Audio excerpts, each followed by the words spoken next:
جو اگلی چیز ہے وہ ہے زبان کی حفاظت. جھوٹ، غیبت، فضول باتوں سے پرہیز کریں. نبی کریم صلی اللہ علیہ وآلہ وسلم نے فرمایا مسلمان وہ ہے جس کی زبان اور ہاتھ سے دوسرے مسلمان محفوظ رہیں. کیا آپ کی زبان اور آپ کے ہاتھوں سے دوسرے مسلمان محفوظ ہیں؟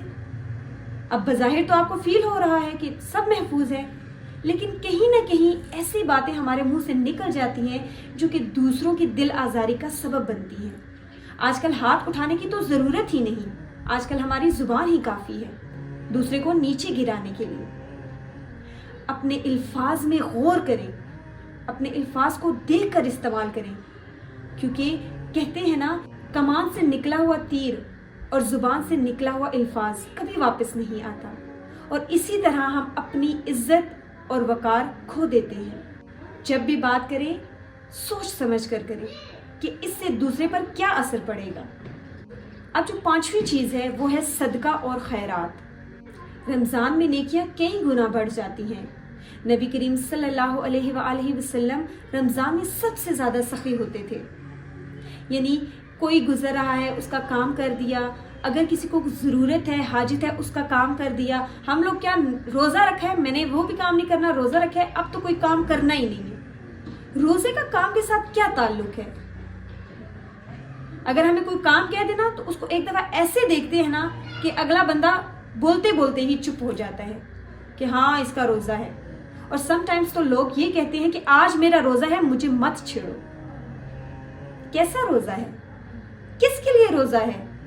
آپ تو احسان کر رہے ہیں روزہ رکھ کر. مت رکھیں روزہ. اگر روزہ رکھنا ہے تو اپنے دل، دماغ اور ذہن کو اللہ کی طرف پھیریں اور یہ سوچیں کہ کیا اس عمل سے میرا رب راضی ہوگا؟ کیا یہ کام جو میں کر رہی ہوں یا کر رہا ہوں میرا رب راضی ہوگا مجھ سے؟ جب ہر چیز میں رب کو آپ لے کر آئیں گے تو ہو ہی نہیں سکتا کہ آپ کے روزے اور آپ کی عبادات قبول نہ ہو. 6ٹھی چیز ہے تہجد کا اہتمام. رمضان میں تہجد اور دعائیں خاص طور پر قبول ہوتی ہیں. نبی کریم صلی اللہ علیہ وآلہ وسلم نے فرمایا اللہ سحری کے وقت نازل ہوتے ہیں اور فرماتے ہیں کون ہے جو مجھ سے مانگے کہ میں اسے عطا کروں. وہ رب کائنات فرما رہا ہے جس کے ہاتھ میں ہر ایک چیز ہے.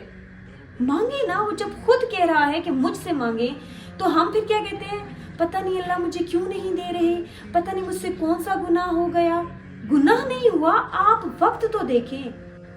آپ کے مانگنے کا کون سا وقت ہے جس میں اللہ تعالیٰ خود کہہ رہے ہیں کہ مجھ سے مانگو میں عطا کروں گا. اور پھر اگر ہم نہیں مانگتے ہماری یہ کمی ہے. رمضان کی سحری اور افطاری میں زیادہ سے زیادہ دعائیں کریں.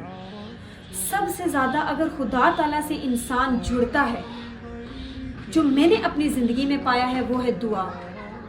کیونکہ جب ہم اللہ سے مانگتے ہیں نا کچھ بھی تو ہمارا یقین اور ہمارا تعلق پختہ ہو جاتا ہے کہ وہ دے گا. آج نہیں کل دے گا، کل نہیں پرسوں دے گا. جیسے کہ ایک دوست کے ساتھ ہماری دن بہ دن اٹریکشن بڑھتی ہے نا، ایسے اللہ کے ساتھ بھی بڑھتی ہے صرف دعاؤں کے ذریعے. آپ دعائیں کریں. اگر آپ کا عبادت میں یا کسی چیز میں دل نہیں لگ رہا، آپ مانگیں اللہ مجھے دیں، اللہ مجھے دیں، میں آپ سے مانگتی ہوں. وہ کیسے نہیں دیتے؟ وہ ہر حال میں دیتے ہیں. بس مانگنا چاہیے اللہ سے. اللہ سے صرف مانگیں، آپ کو سب کچھ ملے گا. اب 7ویں چیز کیا ہے؟ دوسروں کے ساتھ حسن سلوک. بات وہیں پہ آ جاتی ہے. والدین، بہن بھائی، پڑوسیوں کے ساتھ حسن سلوک بھی ایک بڑی نیکی ہے.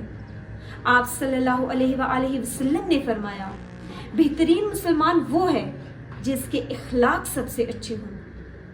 ہمارے ہاں اس چیز کو بالکل مد نظر نہیں رکھا جاتا کہ ہم کسی سے کس طریقے سے بات کر رہے ہیں. ہمارے ہاں اگر کوئی جواب میں پہل کرتا ہے تو ہمارے ہاں بولا جاتا ہے یہ حاضر جواب ہے، اس کا دماغ بہت تیز ہے. نہیں، اگر آپ دوسرے کا دل دکھا رہے ہیں تو آپ سے زیادہ بد نصیب انسان کوئی بھی نہیں ہے. مذاق اپنی جگہ، ایسی باتیں جو دوسروں کی دل آزاری کے لیے ہوں ایسی باتیں بالکل نہیں کرنی چاہیے. اسی لیے رمضان ہمیں صرف 1 مہینے کی نیکیاں سکھانے نہیں آتا، بلکہ یہ ایک ٹریننگ ہے کہ ہم اپنی باقی کی زندگی بھی اسی طرح گزاریں. پورے سال میں ایک مہینہ اللہ نے رکھ دیا اور اللہ نے ہمیں سکھا دیا کہ اسی طرح اگلا سال گزارنا ہے، لیکن ہم ایک مہینے کے مسلمان بن کر اللہ تعالیٰ کو احسان جتلاتے ہیں، پورے روزے رکھے ہیں، ساری نمازیں پڑھی ہیں، اتنے قرآن پڑھے ہیں، اتنی تہجدیں پڑھی ہیں۔ احسان تو نہ کریں، اللہ کو آپ کا احسان نہیں چاہیے۔ جس طرح ہم نے رمضان میں نماز تلاوت، ذکر، دعا اور صبر اور سخاوت کو اپنا معمول بنایا ہے، ویسے ہی رمضان کے بعد بھی ان نیکیوں کو زندگی میں جاری رکھنا چاہیے۔ ایک عادت تو بن ہی جاتی ہے نا، آخر 30 دن ہیں، ان میں یہ ساری چیزیں ہم روز بار روز کرتے ہیں، تو ہم کیوں یہ کوشش نہیں کرتے کہ اگلی زندگی میں بھی ان کو لے کر آئیں۔ اللہ تعالیٰ کو رمضان کے مسلمان نہیں چاہیے، بلکہ اللہ تعالیٰ کو ہمیشہ کا مسلمان پسند ہے، جو ہمیشہ ایک جیسا رہے۔ صرف رمضان میں سٹیٹس اچھے لگانے سے کوئی مسلمان نہیں بن جاتا، بلکہ اسے پچھلا بیک گراؤنڈ بھی اس کا دیکھا جاتا ہے۔ ہمیں یہ دعا کرنی چاہیے کہ اللہ ہمیں باقی زندگی بھی رمضان کی طرح گزارنے کی توفیق دے۔ اسی لیے آئیے اس رمضان میں موبائل جیسے فتنے سے بچ کر ان 7 نیکیوں کو اپنا کر اپنے روزے کو اللہ کے ہاں قبول کرواتے ہیں اور اللہ کا قرب حاصل کرتے ہیں۔ اب آپ مجھے بتائیں گے کہ آپ کو ان 7 نکات میں سے کون سا سب سے زیادہ پسند آیا؟ کمنٹ میں ضرور بتائیں اور اس ویڈیو کو دوسروں تک پہنچائیں تاکہ جو باتیں آپ کو سمجھ آئیں، کیا پتہ آپ سے بہتر طریقے سے کسی اور کو سمجھ آ جائے۔ بس اللہ تعالیٰ سے دعا ہے کہ اے میرے مالک اللہ، ہمیں ایسے روزے رکھنے کی توفیق دے جو کہ تیری بارگاہ میں قبول ہوں۔ ہماری کمی اور کوتاہیوں کو معاف فرما دینا اور ہمیں اپنی رضا نصیب کرنا۔ یا اللہ، یا ارحم الراحمین اللہ، ہمیں رمضان کے بعد بھی تیری عبادت اور نیکی جاری رکھنے کی توفیق عطا فرما۔ یا اللہ، ہمیں گناہوں سے بچنے اور نیکی کی طرف بڑھنے کی ہمت عطا کر۔ اللہ، ہم روز کوشش کرتے ہیں، پھر ٹوٹ جاتی ہے، پھر کوشش کرتے ہیں، میرے مالک اللہ، پھر ٹوٹ جاتی ہے۔ اے رب کائنات، تو ہمارے دلوں سے واقف ہے نا میرے مالک اللہ، ہمیں اپنی طرف بلا لے اور اپنی ذات کے لیے چن لے میرے مالک اللہ، ہمیں قبول کر لے میرے مالک اللہ۔ یا اللہ، یا ارحم الراحمین اللہ، ہمارے دلوں کو قرآن کے نور سے منور فرما دے میرے مالک اللہ، اور قرآن کے مطابق زندگی گزارنے والا بنا میرے مالک اللہ۔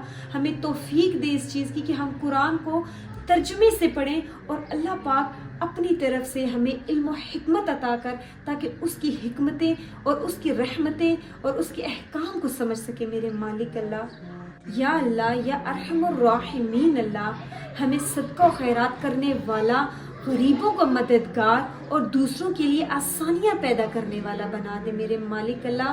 ہم دوسروں کے لیے ایک بہترین انسان بنے میرے مالک اللہ، ایسا انسان بنا دے، ایسی نیکیاں عطا کر، ایسے اخلاق عطا کر دے میرے مالک اللہ کہ ہم لوگوں کے لیے بھی باعث رحمت بن جائیں، جیسے ہمارے پیارے نبی صلی اللہ علیہ وآلہ وسلم تھے۔